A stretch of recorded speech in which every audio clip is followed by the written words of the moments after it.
when I think about this, we don't know what we've got till it's gone. This is 1970s. And we're paving paradise, and we're putting all the trees in museums and paying $1.50 to go see the trees in a new location. And, you know, that was 40 years ago. 40 years ago. And you know what? We're still trying to figure it out.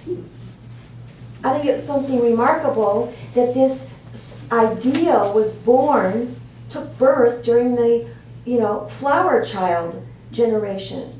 This return to simplicity, this time when people started getting this peace, this connection, this movement, but we still haven't gotten it yet.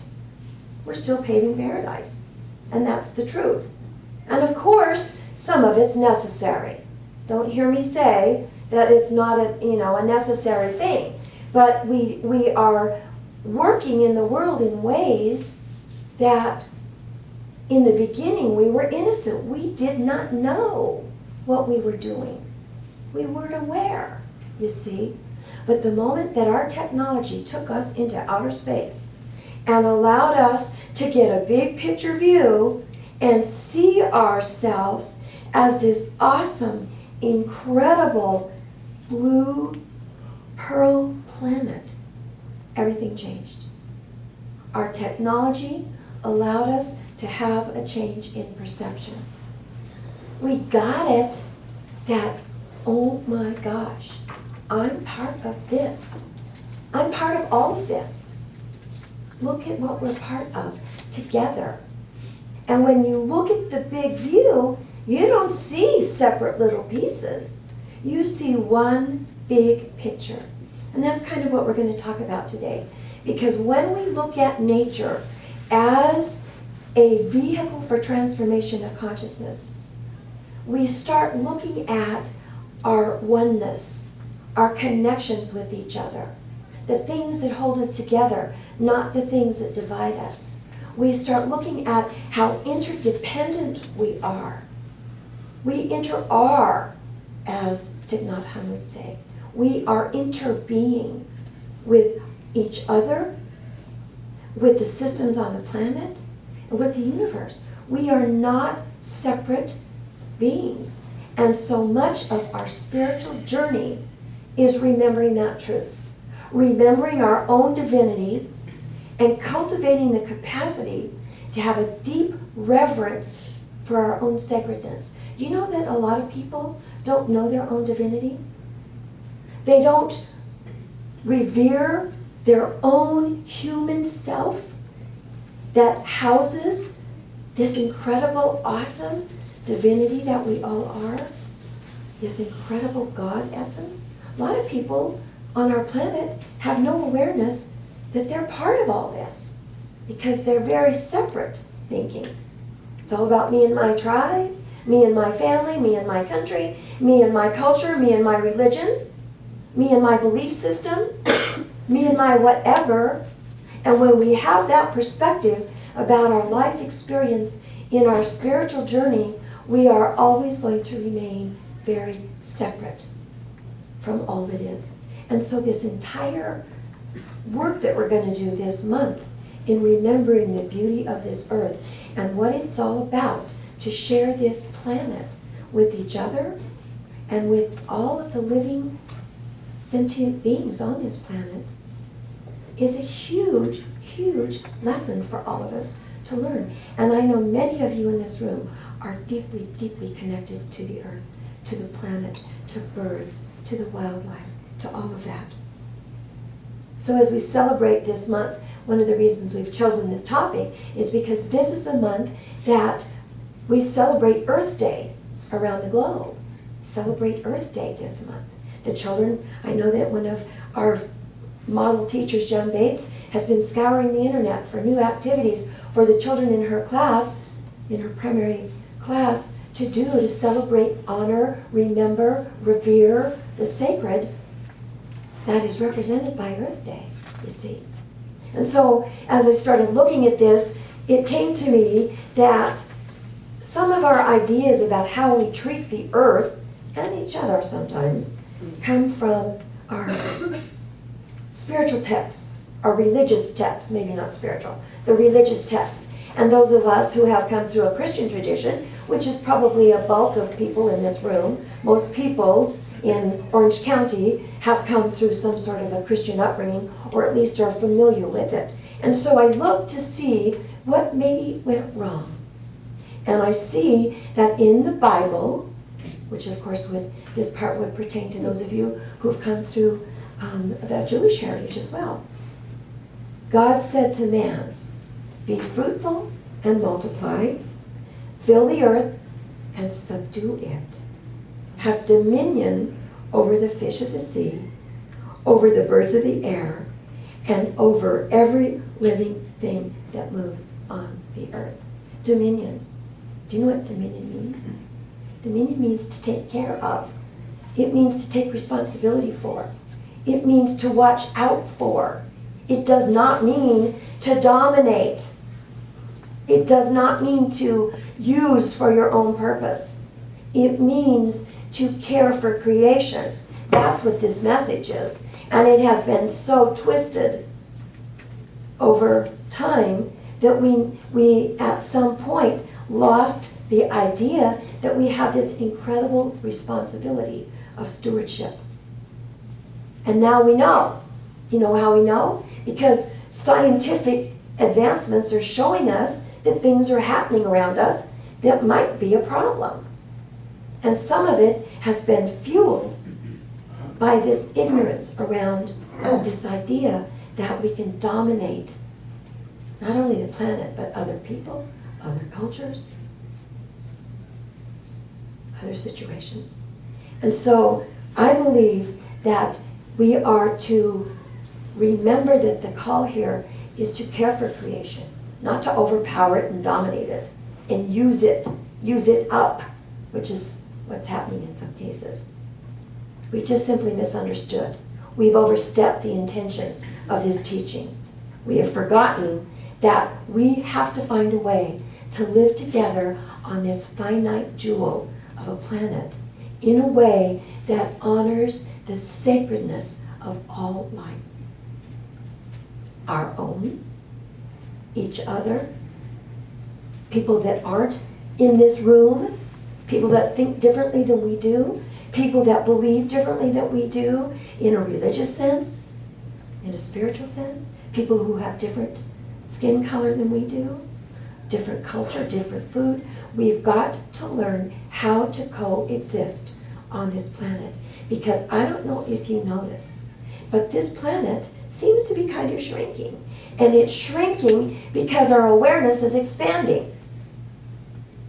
It's expanding to include the idea that we can communicate anywhere on this planet in a matter of seconds. Pretty amazing. Pretty amazing. We're all connected in what Llewellyn Van Lee, the great Sufi teacher, says is called the net of light. That vibration that connects us all together in this technology, this communication, see? And so we have an extraordinary need today to wake up to what is going on all around us, to bring forth a spiritual compass as we move through our daily walk on this beautiful planet, so that we can actually cultivate reverence for all life. Now, this is the point here, and this is what we teach here. We have to know that about and for ourselves first. If we do not know our own divinity, if we do not revere ourselves and know who we are at the very core of our being, it is very difficult to see that in the other. So it starts here. We cannot heal this planet. We cannot mend the torn parts of this web of life unless we know who we are. It starts right here. If we don't know our divinity, we're not going to be able to move it out. So that's our first work. That's what we do here every Sunday. We talk about that.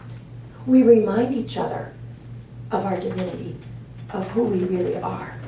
But once we get that, once we actually understand who we really are, then we have a responsibility to take it out into the world, to move it forward, to move it into our families, into our spiritual communities, into our relationships, and then out into the heart of the world.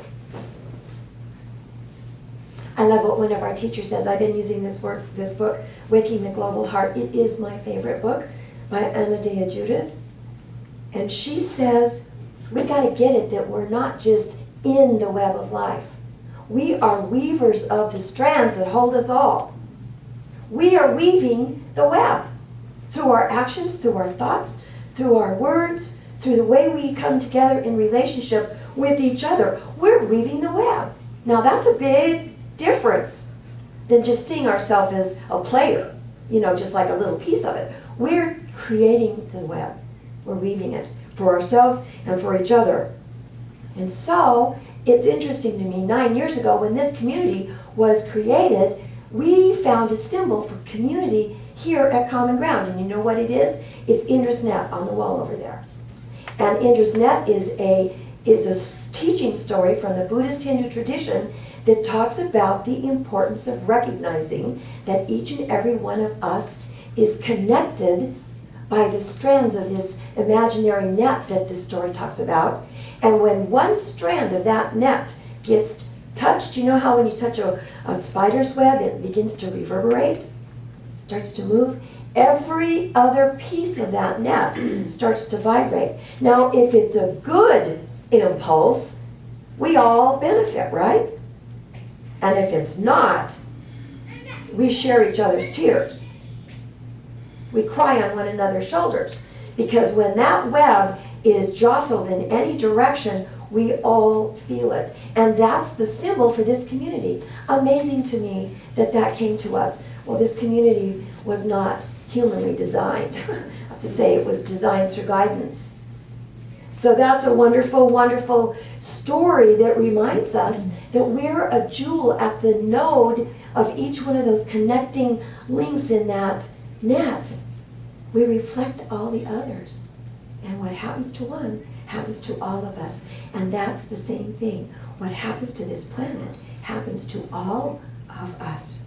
So I thought about what does it take for us to pay attention to what we've got before we wake up one day and find out it's gone. Anybody remember a movie during the 90s? I don't know, 1995, something like that, Waterworld? Now this is 1995. How long ago was that? Right? We're at 2013. In 1995, there was a science fiction movie that was all about, guess what? Melting of the polar ice caps. And all of the land had disappeared. There was no more land. It was all water.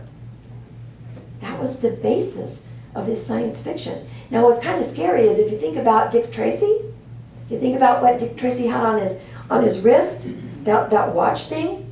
Oh my gosh. We've got cell phones and iPads, and that was a forerunner. Science fiction. 1995. But what really stood out for me was this. Do you remember or know what the most precious commodity was in the water world? Dirt. Dirt. Not your stock portfolio, not gold, not how many dresses are in the closet, not how thin we are, not how many trips we've taken. Dirt. Dirt. Because the dirt was gone and it became very precious. This is what we're talking, in the 70s, she's talking about putting the trees in the museum. Now we're in the 90s and they're talking about dirt as a precious commodity. And we are still watching the polar ice caps melt, aren't we? So our big spiritual quest here is to ask ourselves, what is sacred to me? What do I believe about myself and about all other beings on this planet? I have to be mindful of this dance, this divine dance that is taking place, so that I know that I am a reflection of the soul of the world. And what I do, what I think, what I say, is what happens in the world. So we look to nature as a guide. I love the opening video that you chose. Wasn't that spectacular? I wish they would have shown more people. See, we're part of that. We're part of that. We're part of that. Everything is living, animated, conscious. It's not here to be used, disposed, trampled. And so when Linda and I went to Puerto Rico a couple of years ago to an Alliance for a New Humanity, it was a spiritual conference. Visionaries, futurists, spiritual leaders of all kinds from all over the world came together to talk about how do we create a new humanity that will help us make a more sustainable, more loving, more kind planet. And so I chose this image behind me, this tree of life, as an example of what it's going to take. Because it takes a lot. We got to live like a tree. We got to give back. We got to go deep. We got to reach for the light. We got to welcome others, make room for the nests and the bugs and the caterpillars and whatever else wants to come, find a home. We got to live like a tree. Now, this is the other thing. We have to realize that by hugging one tree, we're not going to save the planet. Now, I'm not saying anything against people who love trees and hug them. But I am saying that if we focus our energy on just one thing, we're not going to be very beneficial.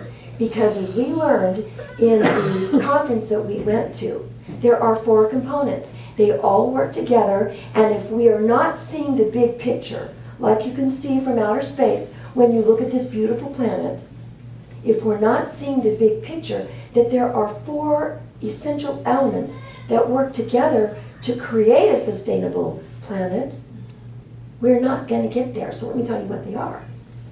Let me tell you what they are. We have to be able to see this planet as a rich resource without degrading it, pillaging it, ruining it, and not allowing it to replenish itself. So environmental degradation is key, because when the environment is degraded, thank you, Peter, I felt that. Peter's my linguist. Thank you, Peter. When the environment is degraded, people go hungry. There all kinds of things happen, right? People go hungry. People can't live anymore in their environments. We have to make sure that we don't destroy the environment. We have to make sure that we pay attention to how we treat each other. War, violence creates problems. You know what? War and violence tramples. I love the Hindu saying, when the elephants fight, it's the grass that gets trampled. War and violence ruins the environment. It makes people hungry. It takes away people's human rights. So the first thing is, we got to look at the environment and how we're treating it. The next thing we got to do is pay attention to how we treat each other, not only in our homes, in our communities, but our perception of the other out there in the world. We got to make sure that we're doing everything that we can that is ours to do to broaden our awareness enough to begin to be inclusive of all people on this planet, so that we can stop war, allow people's differences, allow uniqueness, allow people to be different colors, allow people to eat different foods and have different religions and different beliefs. We've got to look at the way we treat each other. We've got to look at each other as sacred human beings. We have to have deep reverence for life, so that we're not creating sweatshops, so that we're not violating human rights, so that we're not trafficking in human beings.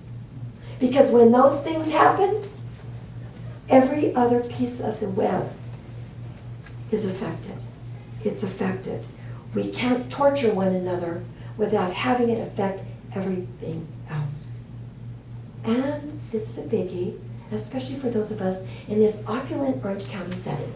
We have to be able to embrace the idea that we have to have a beneficial income distribution across the planet. so that there are not people who are going hungry, who are in poverty, who are homeless in our own country. I'm doing what I can in my family. How about you? Seriously. We got to make sure that everybody has a right to life, to food, to nutrition, to safe haven. Because when those things don't happen, everything else starts a ripple effect, you see? So the Alliance for the New Humanity taught us something very important. You cannot focus on just one thing. You've got to have a broad perspective. You've got to have a common ground of understanding of what it's going to take for us. It's a big vision. It's a big vision. So David, my last image. I picked this because, you know, when our sacred self awakens, when we're looking at this planet and the sustainability of this beautiful planet that we live on, this Mother Earth, when we awaken our higher self, everything that we see around us moves from an it to a thou. We see the sacredness in it. When I see you as the divine energy that you are, you're no longer an it, you know, a man or a woman or a this or a that. You become this sacred energy that I'm part of, you see. We see the world in a new way.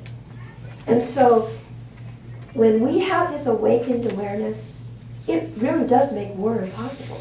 Because, you know what? We treat all life as sacred. We don't want to hurt each other. We don't want to cause suffering. We don't want to degrade the earth. We want to preserve the beauty.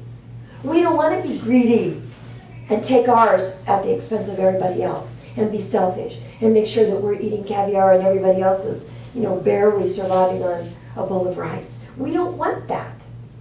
All life is sacred. And so I've chosen this because I listen to national radio, public radio, and some of you may have heard this, but this was astonishing to me because this is an example of what I'm talking about. Greed, lack of reverence for life, this economic imbalance. I heard a piece about poaching elephants in Africa on protected land. Did anyone else hear that? On protected land.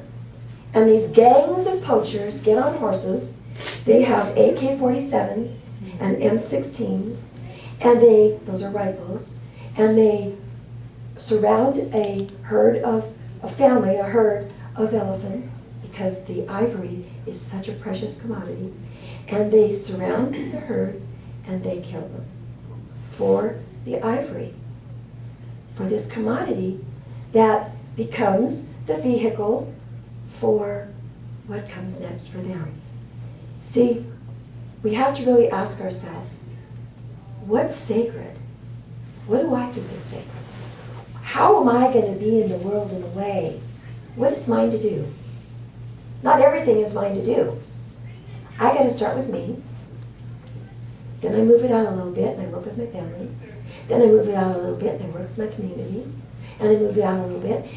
And I hold an awareness of the energy. I think local or think global, but I act local. I think in the big way, the entire globe.